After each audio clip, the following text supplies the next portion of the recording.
तो class 9th maths का ये पहला chapter orienting your self the use of coordinates और ये पहला वीडियो जिसमें मैं आपको इंट्रोड्यूस करूंगा इस चैप्टर से। इस चैप्टर में क्या कुछ है, क्या क्या चीजें आपको जाननी चाहिए जिससे आपका ये चैप्टर जो है वो काफी आसान हो जाएगा, उसके बारे में हम बात करेंगे। हम बारी बारी से चीजों को पढ़ेंगे, पहले तो सारी चीजों को समराइज करेंगे। इसमें हम बस हल्का फुल्का देखेंगे कि कैसे क्या होता है, कोऑर्डिनेट्स क्या होते हैं, एब्सिसा एंड ऑर्डिनेट्स क्या होते हैं, इन सारी चीजों पे बात होगी। कार्टेशियन प्लेन क्या होता है, जैसे बेसिक चीजें जो है वो बात होगी। और हमारे मैथमेटिशियंस कुछ थे, उनके बारे में थोड़ा बहुत देखा जाएगा। इंपॉर्टेंस क्या है इस चैप्टर का, भाई हम जो भी पढ़ रहे हैं उसका इंपॉर्टेंट क्या होता है, क्यों हम पढ़ रहे होते हैं, ये भी हमें जानना चाहिए। तो इस चैप्टर में हम ये चीज देखने वाले हैं, आई मीन इस वीडियो में हम ये चीज देखने वाले हैं। तो पूरे वीडियो को देखिएगा, जहां पे मन करे भगा दीजिएगा, लेकिन पूरा जरूर देखिएगा क्योंकि जरूर आपकी कुछ काम की चीजें मैं यहाँ पे एक्सप्लेन करूंगा। एज वेल एज हम एनसीईआरटी का क्वेश्चन, एनसीईआरटी के एक्सरसाइजेस भी करेंगे, as well as R D Sharma, R S Agarwal जैसे किताबों से अच्छे अच्छे क्वेश्चंस, कॉम्पिटेटिव लेवल के क्वेश्चंस भी हम करेंगे। तो चलिए स्टार्ट करते हैं। सबसे पहले कि क्या यूज है हमारे लाइफ में कोऑर्डिनेट ज्योमेट्री का, इस चैप्टर का। Orienting yourself the use of coordinates, मतलब कोऑर्डिनेट ज्योमेट्री पहले हुआ करता था इस चैप्टर का नाम, लेकिन अब थोड़ा सा बदल दिया गया और इसको थोड़ा सा सोफिस्टिकेटेड वे में, बहुत बढ़िया वे में नाम दिया गया है। को ओरिएंटिंग करना यानी कि ओरिएंटेशन देना, ठीक है। समझेंगे इस चीज को बारी बारी से, लेकिन पहले समझते हैं कि क्या है जो इस चैप्टर को पढ़ने से हमें मिलने वाला है। सबसे पहली चीज की नेविगेशन। आपने गूगल मैप देखा होगा, गूगल मैप में आप जब जाते हो और गूगल मैप जब आप देखते हो तो वो पूरी तरह से कोऑर्डिनेट ज्योमेट्री पे डिपेंड करता है। डिजाइन एंड आर्किटेक्चर, जो भी आप घर के डिजाइन देखते हो, बड़े बड़े बिल्डिंग्स की डिजाइन देखते हो, पूल के डिजाइन देखते हो, वो सब हम कोऑर्डिनेट ज्योमेट्री के हेल्प से ही करते हैं। दूसरी चीज कंप्यूटर ग्राफिक्स और गेम, पबजी, फ्री फायर, ये सब तुम लोगों ने जरूर सुना होगा। इन सबको भी अपन किससे देखते हैं, कोऑर्डिनेट ज्योमेट्री से ही सेट करते हैं। टेक्नोलॉजी जैसे कि ट्रैकिंग, सैटेलाइट, रडार, ये जो फाइटर प्लेन वगैरह उड़ते हैं ना, ये सारी चीजें भी, मिसाइल्स वगैरह जो छोड़ी जाती हैं आजकल, जो युद्ध वगैरह चल रहा है, उन सब में भी अपन किसका यूज करते हैं, कोऑर्डिनेट ज्योमेट्री का यूज करते हैं। इंजीनियरिंग के वर्क में भी हम लोग प्रॉपर, जो भी इंजीनियरिंग के वर्क होते हैं उसमें भी हम कोऑर्डिनेट ज्योमेट्री यूज करते हैं। सर्वे, मैपिंग, ये सारी चीजें जो होती हैं उसमें भी कोऑर्डिनेट, डाटा एनालिसिस में भी कोऑर्डिनेट। रोबोटिक्स का जमाना चल रहा है, रोबोट्स बहुत तेजी से प्रोड्यूस हो रहे हैं, उसमें भी अपन कोऑर्डिनेट्स का यूज करते हैं मूवमेंट वगैरह के लिए और सारी चीजों के लिए। और स्पेस साइंस में खास करके सूरज, चांद, मार्स वगैरह, जुपिटर वगैरह, इन सब के लोकेशंस को डिटेक्ट करने में, इन सब के लोकेशन को फिक्स करने में भी अपन कोऑर्डिनेट ज्योमेट्री का बहुत ज्यादा यूज करते हैं। तो चैप्टर बहुत दमदार है, चैप्टर बहुत इंपॉर्टेंट है साइंस की पढ़ाई के लिए, मैथ्स की पढ़ाई के लिए। तो चलो शुरू करते हैं। सबसे पहली चीज हम देखेंगे थोड़ा सा अपना इतिहास उठा करके। यहां पर सबसे पहला नाम आता है बौध्यायन का। बौध्यायन जो थे वो पहले मैथमेटिशियन थे जिन्होंने कोऑर्डिनेट ज्योमेट्री का फाउंडेशन आज से हजारों साल पहले किया था। उन्होंने क्या किया, उन्होंने ग्रिड सिस्टम बनाया था। ग्रिड सिस्टम क्या होता था कि चीजों को जो है वर्टिकल लाइन और हॉरिजॉन्टल लाइन से बांट करके पॉइंट को एलोकेट किया जाता था। डिस्टेंस फार्मूला और सेक्शन फार्मूला पे भी इन्होंने काम किया था, बट मेनली इन्होंने ही कोऑर्डिनेट ज्योमेट्री की नींव रखी थी। इंडियन थे ये। दूसरा नाम आता है आर्यभट्ट का। आर्यभट्ट का नाम आपने सुना होगा, जीरो की खोज इन्होंने करी थी। एज वेल एज इनके बारे में कहा जाता है कि ये जो है चीजों को, जैसे जो सैटेलाइट्स तो नहीं कह सकते हम लोग, जो ग्रह होते थे, जो प्लैनेट्स होते थे, उनके लोकेशंस को, स्टार्स के लोकेशंस को ये कोऑर्डिनेट ज्योमेट्री से रिप्रेजेंट करना जानते थे। और इन्होंने बहुत सारा काम स्पेस साइंस में किया था, एस्ट्रोनॉमी में किया था। समझ रहे हो, मतलब जो खगोल वाली चीजें होती है, बड़ी बड़ी चीजें होती है, जैसे सेलेस्टियल बॉडी जिसको हम बोलते हैं, उसमें इन्होंने भरपूर काम किया था कोऑर्डिनेट ज्योमेट्री की ही मदद से। फिर ब्रह्मगुप्त का नाम आता है। ब्रह्मगुप्त ने कार्टेशियन प्लेन को इंट्रोड्यूस किया कि कार्टेशियन प्लेन क्या होता है, distance formula, section formula, Pythagoras theorem का कोऑर्डिनेट में कैसे यूज है, इन सारी चीजों पे इन्होंने बहुत सारी बातें की थी। अगर हम चाहें तो हम लोग जो है यहाँ पर कुछ चीजें जो आप चाहो तो नोट कर सकते हो। जैसे मैंने यहाँ पे नोट डाउन किया हुआ है आपके लिए कि क्या क्या वर्क थे बौध्यायन का। Introduce the idea of grid based thinking.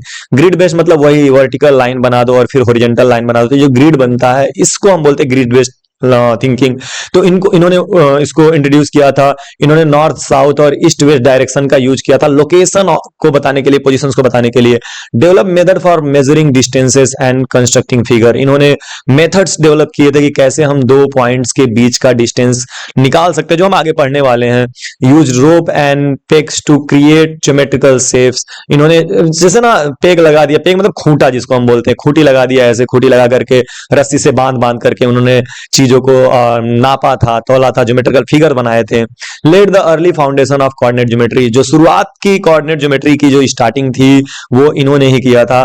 As well as explain the geometry using perpendicular directions, ठीक है, परपेंडिकुलर डायरेक्शंस जो होते हैं इन्होंने इसको इंट्रोड्यूस किया था।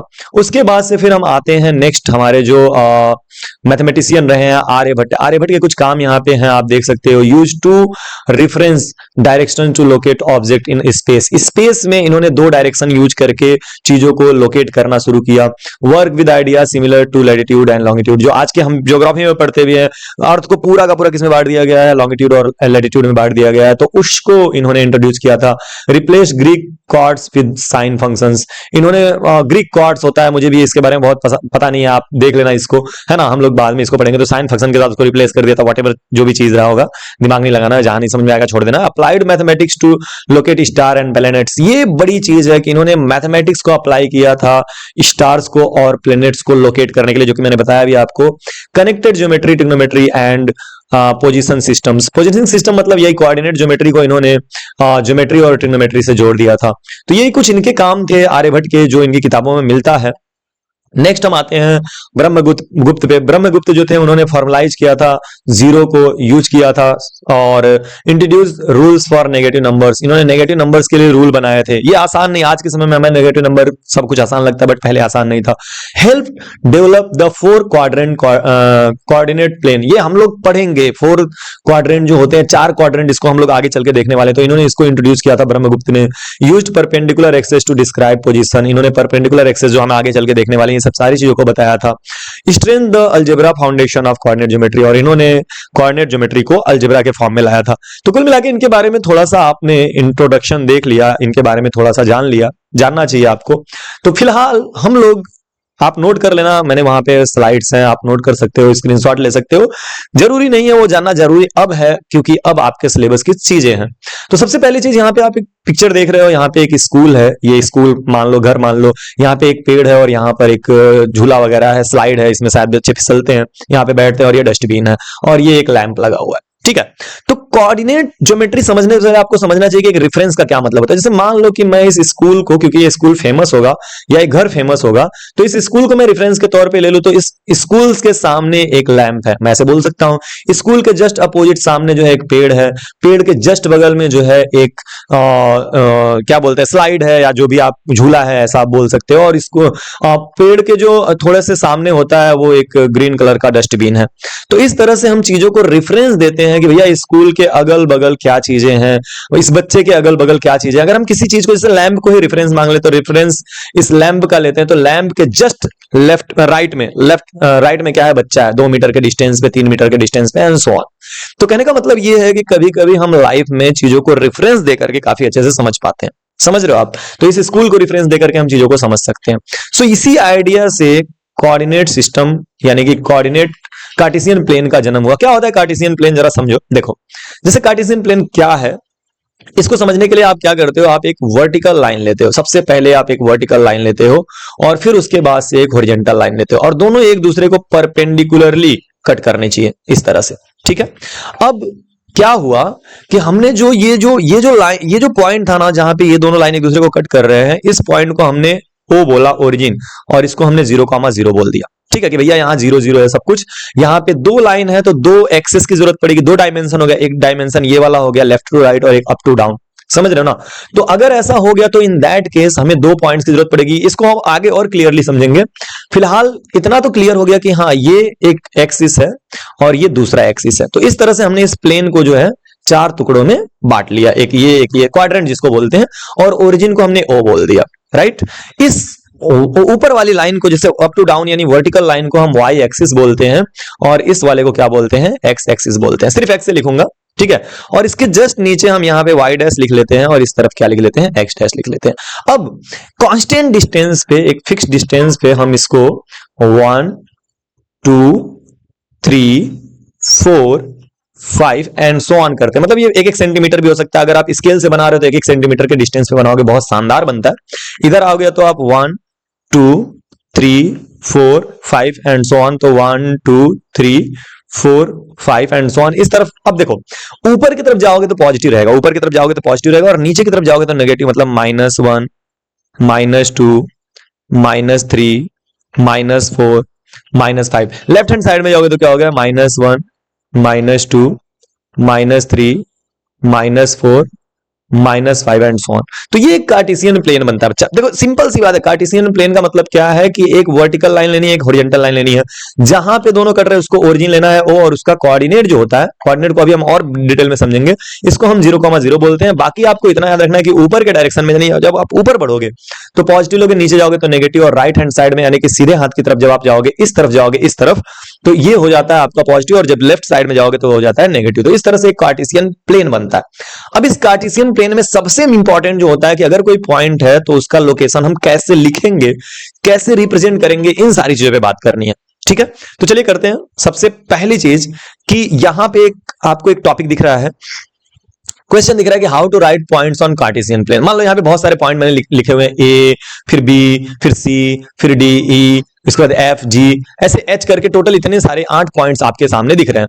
अब इनके कैसे प्लेन पे लिखेंगे, उनका नाम कैसे लिखेंगे, ये समझो। सबसे पहले देखो, अगर मैं कहता हूं ना कि मुझे जो है इस पॉइंट ए को लिखना है, इसके कोऑर्डिनेट्स लिखने हैं, तो बड़ा सिंपल सा है कि आप सीधे परपेंडिकुलर लाइन नीचे गिराओगे। परपेंडिकुलर लाइन एकदम सीधा नीचे लेकर के आओगे। देखो सीधा नीचे, एक्स पे 2 पे कटा, और फिर इसको लेफ्ट साइड में आप लेके जाओगे और वाई पे कट करोगे, तो वाई पे वो 3 पे कट कर रहा है, मतलब नीचे की तरफ लेके आए एक्स। तो देखो कभी भी ना ये प्लेन जो होगा ना, इस पे हम 2 पॉइंट का यूज करेंगे। पहला जो पॉइंट होगा वो x को रिप्रेजेंट करेगा, तो यहां ये वाला पॉइंट परपेंडिकुलर गिरा है और 2 पे गया है, तो इसलिए ये 2 होगा, और इसके बगल में ये जो गया है y, वो 3 पे गया है, तो उसके बगल में 3 होगा। यानी सबसे पहले जहां x पे कटेगा वो होगा, और उसके बाद जो y पे कटेगा वो ये y वाला होगा। यानी कि x पे गया 2 पे और y पे गया 3 पे, तो 2,3 इसका पॉइंट हो गया। सिंपल बात है, समझ में आ गया। चलो अब आप खुद से सोचो और तुरंत बताओ कि ये जो b है उसके कार्टेशियन कोऑर्डिनेट्स क्या होंगे, यानी कोऑर्डिनेट्स क्या होंगे, b का कोऑर्डिनेट्स क्या होगा। आप खुद सोचो और बताओ जरा कि b के कोऑर्डिनेट्स क्या हो सकते हैं। थोड़ा सा इसको मैं और मोटा कर लेता हूं, थोड़ा ज्यादा समझ में आएगा। ठीक है, आप बता सकते हो क्या b के कोऑर्डिनेट्स क्या होंगे। अगर आप इसको यहां पे लेकर के आते हो, ड्रॉप करते हो, और यहां पे इसको लेकर के ड्रॉप करते हो, सो ऑब्वियसली ये जो है x पे कहां कर रहा है, पूरा ध्यान देना। कभी कभी बच्चा ये यहां पहले देखेगा, ना ना ना, सबसे पहले x पे देखना है। तो x पे ये -5 पे गया है, तो ये -5 होगा, और कॉमा y पे ये 2 पे गया है, तो 2, यानी -5, 2 जो होगा वो b का कोऑर्डिनेट होगा। समझ में आया? समझ में आया। ऐसे c के लिए ट्राई करो, ये रहा तुम्हारा c, और इस c के लिए जरा चेक करो कि क्या बनेगा, जरा सोचो तो। सी के लिए एकदम सिंपल है। सी के लिए सबसे पहले हम एक्स पे जाएंगे, तो एक्स पे जा रहे तो -1 पे वो कट रहा है, और यहाँ वाई पे जा रहे हैं तो -2 पे कट रहा है।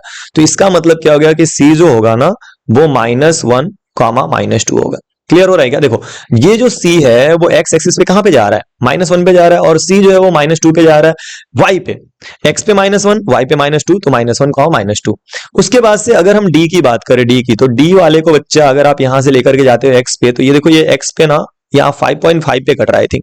ठीक है, 5.5 पे कट रहा है ऑब्वियसली। ये 1 2 3 4 5, नहीं नहीं नहीं 5 पे कट रहा है। 5.5 तो यहाँ है, 4.5 यहाँ, 5 पे कट रहा है बिल्कुल।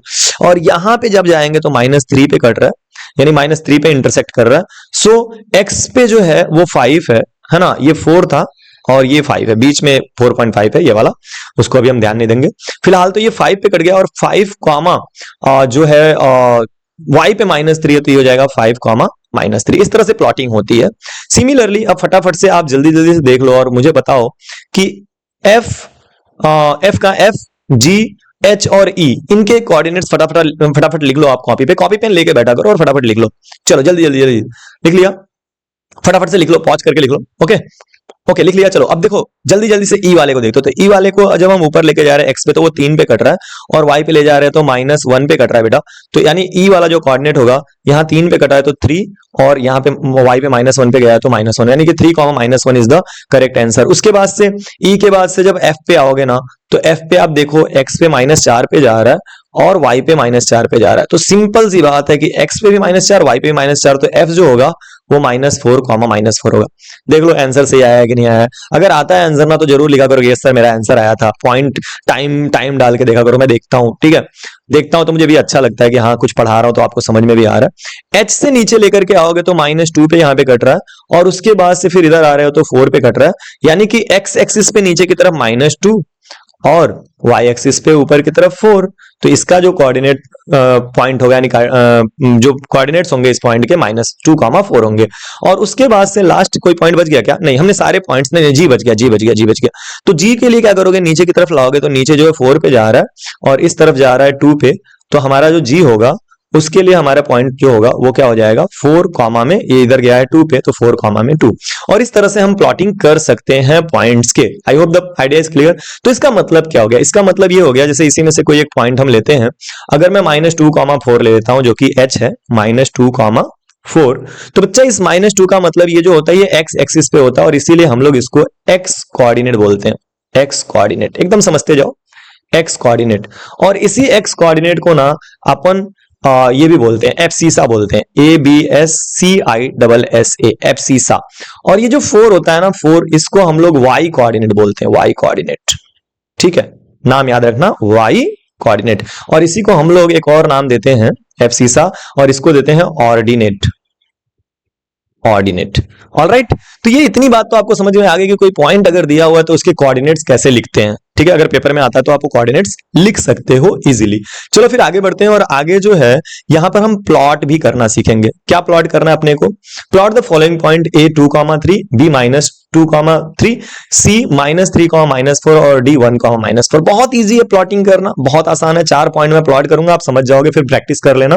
नहीं आएगा तो कमेंट करके बोलना, जो आप कहोगे मैं वो करूंगा। तो सबसे पहले मैं A 2,3 प्लॉट करने जा रहा हूं। तो सबसे पहले देखो पॉइंट जो है वो 2,3 है, तो x पे क्या है, x पे हमारे पास 2 है और y पे क्या है, y पे 3 है। तो x पे जरा 2 ढूंढो, तो x पे अगर 2 ढूंढेंगे तो ये रहा हमारा x पे 2, दिस पॉइंट इज 2। और x एक्सिस पे पहला वाला x ढूंढ लिया, और y पे 3 कहां पे है, तो ये रहा y पे 3।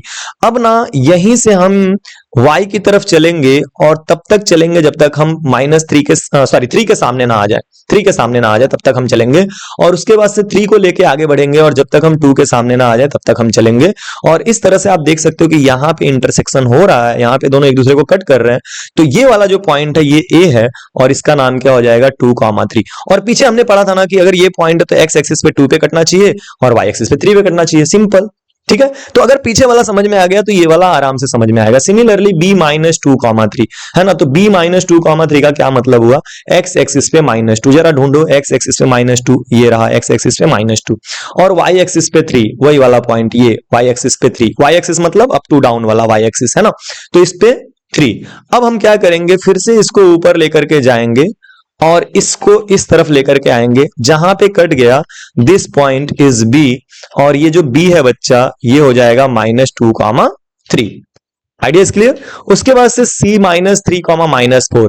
तो आप क्या ढूंढोगे, x एक्सिस पे -3, x एक्सिस पे -3, ये x होता है, ये लेफ्ट टू राइट में x होता है, तो यहां पे ये -3 हो गया, -3 मिल गया, ऑफ कोर्स मिल गया। अब उसके बाद से y पे -4, तो यहां पे ऊपर की तरफ तो 4 होगा नहीं, नीचे की तरफ -4, ये रहा -4। अब अपन कहीं से भी स्टार्ट कर सकते हैं, चाहे इधर से इधर लेके आए चाहे इधर। तो एक काम करता हूं मैं, यहां से x से y की तरफ एकदम सीधा परपेंडिकुलर लेके आना है और y वाले को भी लेके आना है, और जहां पे एक दूसरे को एक दोनों काट देते हैं उस पॉइंट को हम बोलेंगे C -3,4।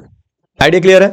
उसके बाद से लास्ट पॉइंट जो हमारा D 1,-4, 1,-4 का क्या मतलब हुआ, 1,-4 का मतलब x एक्सिस पे 1 और y एक्सिस पे -4। तो x एक्सिस पे 1 अगर आप ढूंढते हो तो दिस इज x एक्सिस और ये 1 हो गया, और y एक्सिस पे -4, y एक्सिस पे -4 ये रहा। तो एक काम करते हैं, इसको हम नीचे की तरफ लेके आते हैं y के सामने -4 पे, और इसको ले आकर के मिलाएंगे, फिर ये जो पॉइंट होगा ये हो जाएगा D, और इसकी वैल्यू हो जाएगी 1,-4, मतलब इसका नाम जो होगा वो 1,-4 हो जाएगा। और भी कुछ पॉइंट्स आपके बुक में एग्जांपल में दिए थे, जैसे Q जो है वो -5,3, क्यों -5,3 है, क्योंकि यहाँ x एक्सिस पे -5 है और y एक्सिस पे 3 है। सिमिलरली यहाँ पे एक पॉइंट है S 3,-5, क्यों S 3,-5 है, सिंपल सी बात है, अगर आप इसको ऊपर लेके जाओगे तो x एक्सिस पे 3 पे कट कर रहा है और y एक्सिस पे कहां पे कट कर रहा है, -5 पे, तो इसलिए S जो है वो 3,-5 है। तो आई होप कि आइडिया क्लियर हो गया है कि कैसे क्या है। दूसरी चीज बच्चा, ये जो पहला प्लेन होता है ना, जो ये y एक्सिस का पॉजिटिव ओरिजिन के इस ऊपर की तरफ और लेफ्ट की तरफ ये जो प्लेन होता है ना, ये वाला प्लेन, इसको हम फर्स्ट क्वाड्रेंट बोलते हैं, क्वाड्रेंट 1 भी बोलते हैं, और इसमें दोनों के दोनों x और y दोनों पॉजिटिव होते हैं, तो इसलिए प्लस प्लस होता है। ठीक है, बीच बीच में ये चीजें सीखते रहो। दूसरी चीज, क्वाड्रेंट जो होता है 2, उसमें हम एंटी क्लॉकवाइज घूम जाते हैं। जब क्लॉक ऐसे चलता है ना तो हम ऐसे उल्टा घूमेंगे, मतलब यहां से हम इधर जाएंगे ना कि इधर। तो फर्स्ट के बाद सेकंड ऐसे उल्टा हो जाता है। और इसमें आप एक चीज ध्यान दोगे कि एक्स नेगेटिव होता है, वाई पॉजिटिव होता है, ऊपर की तरफ पॉजिटिव और लेफ्ट के साइड नेगेटिव। और यहाँ पे देख भी सकते हो जो कार्टेशियन प्लेन में जो पॉइंट्स बने उसका पहला वाला नेगेटिव है और दूसरा वाला पॉजिटिव है। तो सेकेंड क्वाड्रेंट में आता है नेगेटिव पहला वाला और दूसरा वाला क्या आता है, पॉजिटिव आता है। ठीक है, तो ये चीज आप याद रखना कि माइनस प्लस होता है सेकेंड क्वाड्रेंट में।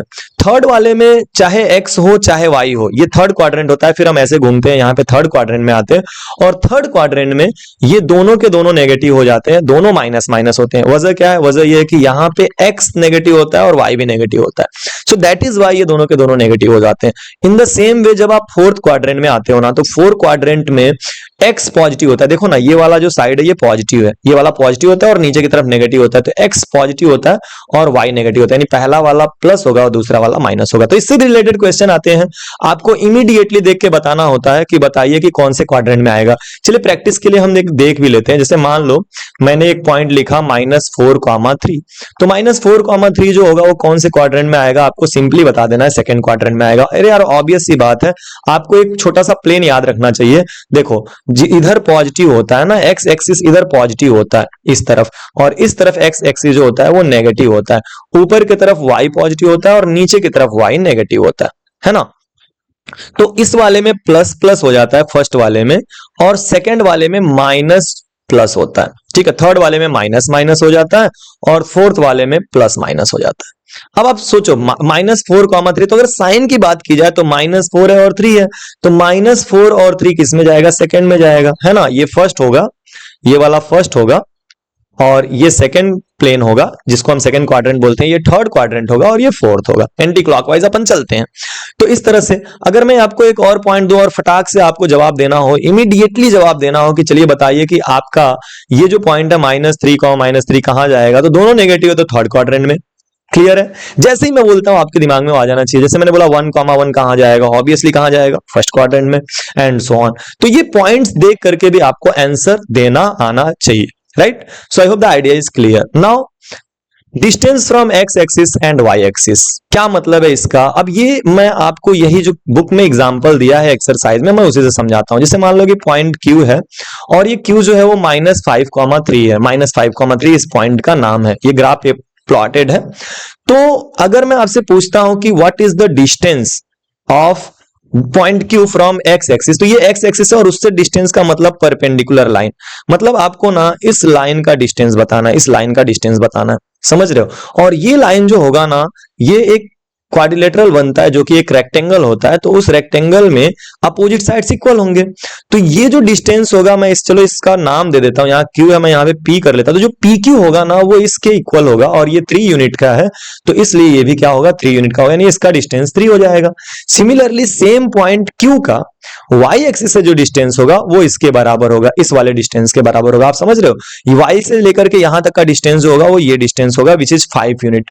-5 डिस्टेंस को हम 5 में नहीं लेते, नेगेटिव में नहीं लेते हैं, तो इसलिए हम केवल 5 लेंगे। मतलब डिस्टेंस जब भी लिखते हैं तो मॉड लगा के लिखते हैं। कभी भी कोई भी डी डिस्टेंस मान लो है तो वो नेगेटिव पॉजिटिव रहेगा, वो हमेशा पॉजिटिव लिया जाएगा, हमेशा पॉजिटिव, राइट। तो इसलिए अपन क्या करते हैं, अपन यहाँ पे जो डिस्टेंस है उसको नेगेटिव नहीं बोलेंगे। तो सिंपल सी एक बात समझ लो कि जैसे मान लो यहाँ पे क्यू जो दिया हुआ था वो -5,3 दिया हुआ था, गिवन था। ओके, अगर आपसे कोई पूछ रहा है कि what is the distance from X axis, तो वो 3 यूनिट होगा, यानी कि इसके बराबर होगा, वाई के बराबर होगा। क्यों, क्योंकि ये डिस्टेंस होगा ना, ये जो मेरा पीला वाला बॉल घूम रहा है उसको देखो, ये जो होगा ये 3 यूनिट होगा, है ना। वो एक्स से जो डिस्टेंस होगा वो वाई के ऊपर, यानी कि वाई के बराबर होगा, वाई ऊपर की तरफ, और वाई एक्सिस से जो डिस्टेंस होगा वो ये वाला डिस्टेंस होगा जो कि लेफ्ट टू राइट में होगा, यानी एक्स के बराबर। और ये एक रेक्टेंगल भी बनता है, देखो एक रेक्टेंगल बन रहा है, ऐसे एक रेक्टेंगल बन रहा है, समझ रहे हो। और रेक्टेंगल के अपोजिट साइड्स इक्वल होते हैं। तो अगर मैं बोल रहा हूं एक्स एक्सिस से डिस्टेंस, तो ये वाला डिस्टेंस अगर एक्स एक्सिस से है, इस पॉइंट का डिस्टेंस एक्स एक्सिस से कितना है, तो एक्स एक्सिस से ये डिस्टेंस आपको मेजर करना है, which is equal to this, यानी कि 3 यूनिट, यानी कि इस कोऑर्डिनेट के बराबर, समझ रहे हो। और अगर एक्स वाई एक्सिस से डिस्टेंस बोल रहा है तो वो एक्स के बराबर होगा, यानी कि एक्स कोऑर्डिनेट के बराबर होगा, उसके न्यूमेरिकल वैल्यू के बराबर होगा, साइन नहीं लिखेंगे हम। समझ में आया। वैसे ही जरा आपसे मैं पूछूं अगर कि जरा बताना कि यहाँ पे जो एस है उसका डिस्टेंस क्या होगा, तो आप बड़े आराम से बता पाओगे अगर आपको कॉन्सेप्ट समझ में आएगा। जरा सोच के बताओ कि एक्स एक्सिस से ये डिस्टेंस पॉइंट का कितना होगा और वाई से कितना होगा। ऑब्वियसली ये जो एक्स एक्सिस है ना, उससे ये डिस्टेंस, ये पूरा डिस्टेंस है, मतलब ये पूरा डिस्टेंस यहां तक 5 यूनिट, यानी यहां पे एक्स एक्सिस से जो डिस्टेंस होगा वो 5 यूनिट होगा, और यहां पे y से जो डिस्टेंस होगा वो जस्ट इतना ही होगा, विच इज 3 यूनिट, तो ये 3 यूनिट होगा। समझ में आया? मतलब मैं अगर आपसे कहता हूं कि एक पॉइंट है x कॉमा वाई, ए एक पॉइंट है x कॉमा वाई, ठीक है, तो इस पॉइंट का डिस्टेंस फ्रॉम एक्स एक्सिस जो होगा, डिस्टेंस फ्रॉम एक्स एक्सिस, वो क्या होने वाला बेटा, वो होने वाला है y कोऑर्डिनेट के इक्वल, y कोऑर्डिनेट के इक्वल। समझ रहे हो? एक्स एक्सिस से जो डिस्टेंस होगा वो y कोऑर्डिनेट के इक्वल होगा। And similarly distance from y axis, ये क्या होने वाला है, तो y एक्सिस से जो डिस्टेंस है वो x कोऑर्डिनेट के इक्वल होने वाला है। समझ रहे हो आप इस बात को? आई hope the idea is clear.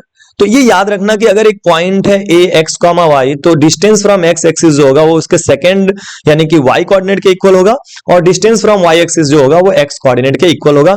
Distance हमेशा पॉजिटिव होता है, distance is always positive, distance is always positive, always positive, always positive. ठीक है, ये बात भी आप ध्यान रखना। ठीक है, so I hope the idea is clear. Next हम आगे बढ़ते हैं, तो यहाँ पे एक रिवीजन पर्पज से आपको मैंने एक यहाँ पे दिया हुआ है। यहाँ पे आप देखो एक कार्टेशियन प्लेन है, जो कुछ भी हमने पढ़ा कार्टेशियन प्लेन कैसे बनता है, एक वर्टिकल लाइन होगा, एक हॉरिजॉन्टल लाइन होगा, यहाँ पे ओरिजिन होगा जिसको हम 0,0 बोलेंगे, मतलब यहाँ एक्स भी 0 होता है और वाई भी 0 होता है। क्लियर? उसके बाद से हम एक एक यूनिट का डिस्टेंस ले लेते हैं, एक एक सेंटीमीटर का डिस्टेंस ले लेते हैं।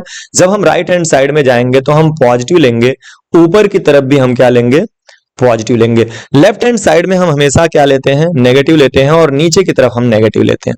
ठीक है, उसके बाद से सपोज करिए यहाँ पे एक पॉइंट है और आप नीचे एक्स पे अगर 4 है तो यहाँ 4 होना चाहिए। ये गलती से मेरे टाइपिस्ट ने या जो मेरा पीपीटी उपीटी बनाता है उसने गलती से यहाँ पे 3 कर दिया है, वो पढ़ा लिखा नहीं है तो हो जाती है गलती। यहाँ पे 4,2 होगा, राइट? क्यों 2 होगा? क्योंकि वाई पे ये 2 पे जा रहा है। क्लियर? वैसे यहाँ पे -3,2 होगा। क्यों -3,2? नहीं नहीं, -3 नहीं होगा, -4 होगा। ठीक है, क्योंकि ये देखो आप ऐसे नीचे लेके जा रहे हो ना, तो -4 पे जा रहा है, तो -4,2 होगा। सिमिलरली यहाँ पे -4, -2 होगा। जानते हो क्यों? क्योंकि x पे -4 जा रहा है और इधर आप जाएंगे तो -2 पे जा रहा है। सिमिलरली ये वाला भी गलत हुआ है, 4, -2 होगा। क्लियर? दूसरी चीज हम क्वाड्रेंट की बात करते हैं, तो ये फर्स्ट क्वाड्रेंट होता है, और फर्स्ट क्वाड्रेंट में x और y दोनों पॉजिटिव होते हैं, एग्जांपल के तौर पे 3,2। और उसके बाद हम एंटी क्लॉकवाइज जाते हैं तो सेकंड क्वाड्रेंट आता है जिसमें x नेगेटिव होता है, y पॉजिटिव होता है। थर्ड क्वाड्रेंट में दोनों नेगेटिव होते हैं, और फोर्थ क्वाड्रेंट में x पॉजिटिव होता है, y नेगेटिव होता है। इस चीज को आप दिमाग में अपने सेट कर लेना। एक बात और मुझे जो है वो बतानी है, और वो बात ये है, पहले मैं इसको मिटा लेता हूं फिर आपको अच्छे से समझाऊंगा कि क्या है वो चीज, बहुत ज्यादा जरूरी है, वो आपको जानना चाहिए, है ना? क्या है जरा समझते हैं। देखो, अगर मान लो कि कोई एक पॉइंट आपने -3 पे लिया हुआ है, -3 पे, ठीक है, और वो x एक्सिस पे है, तो इसके कोऑर्डिनेट को हम -3,0 लिखते हैं। मतलब x एक्सिस पे y 0 होता है।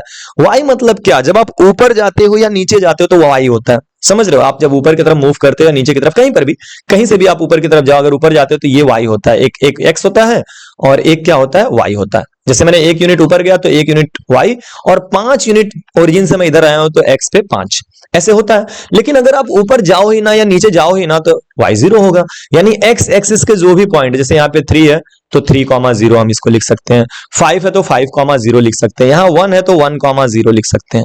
समझ रहे हो? वैसे ही y एक्सिस पे अगर 4 है ना, तो यहाँ पे आप x नहीं है, ना तो आप लेफ्ट गए ना तो आप राइट, केवल आप y एक्सिस पे हो, तो y एक्सिस पे x 0 होता है, तो यहाँ पे 0,4 लिखेंगे। यहाँ पे -4 या -3 है तो इसको हम 0,-3 लिखेंगे।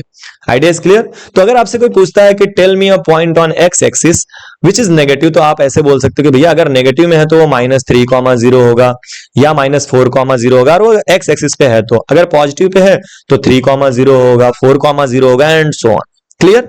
तो एक बात आप चाहे तो नोट कर सकते हो, जो कि बहुत इंपॉर्टेंट है, जाते जाते इसको नोट कर लो, कि अगर आपको कोई पॉइंट x एक्सिस पे लेना है, point on x axis, point on x axis, तो अगर पॉइंट ऑन x एक्सिस आपको लेना है तो उस कंडीशन में आप x, 0 लेना।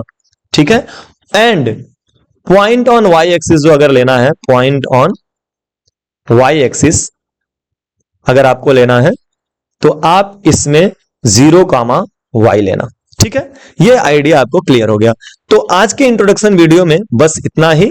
मुझे लगता है कि आपने इस चीज को इस वीडियो को अच्छे से देखा और अच्छे से सीखा होगा। आई होप कि आइडिया इज क्लियर। कुछ बच गया होगा या कुछ समझ में नहीं आया होगा तो मुझसे जरूर पूछना, मैं उसको एक्सप्लेन करने की जरूर कोशिश करूंगा। मिलते हैं नेक्स्ट वीडियो में, नेक्स्ट पार्ट में। तब तक के लिए बाय बाय। खूब पढ़िए और खूब खूब खूब तरक्की करिए।